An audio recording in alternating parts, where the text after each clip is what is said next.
News 24 घडामोडी श्वास चालू घडामोडींचा।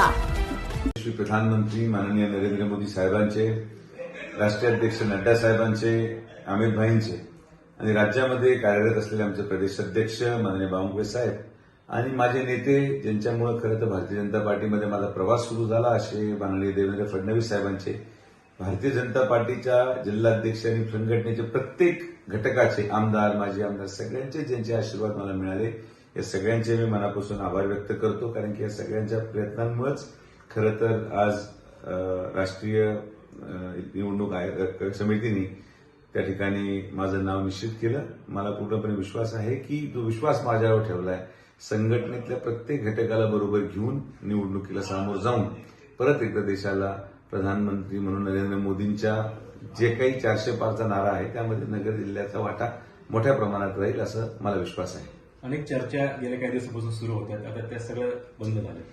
चर्चा म्हणण्यापेक्षा पक्षामध्ये इच्छा व्यक्त करणं हे प्रत्येकाला अधिकार आहे। हा एक लोकतांत्रिक पक्ष आहे।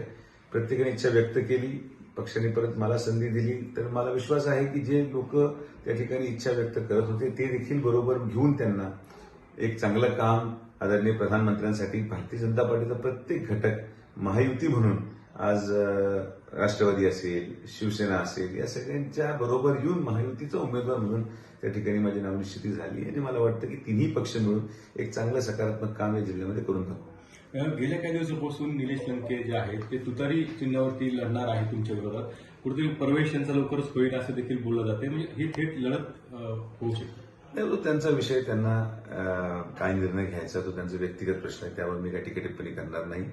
त्यांनी निवडणूक किंवा कोणी जरी निवडणूक लढवली तरी आमचा मुद्दा हा विकासाचा राहणार आहे। जो काही मागच्या 5 वर्षामध्ये आदरणीय प्रधानमंत्र्यांच्या माध्यमातून जो विकास झाला, मागच्या 1.5 वर्षामध्ये महायुतीच्या सरकारच्या माध्यमातून जो विकास झाला, हा सगळा विकास जनतेपुढे मांडून जनता पूर्णपणे विश्वास आदरणीय प्रधानमंत्र्यांवर ठेवून या ठिकाणी भारतीय जनता पार्टीचा आणि महायुतीचा विशिष्ट खासदार हा चांगल्या पद्धतीने निवडून येईल अशी माझी अपेक्षा आहे। थँक्यू।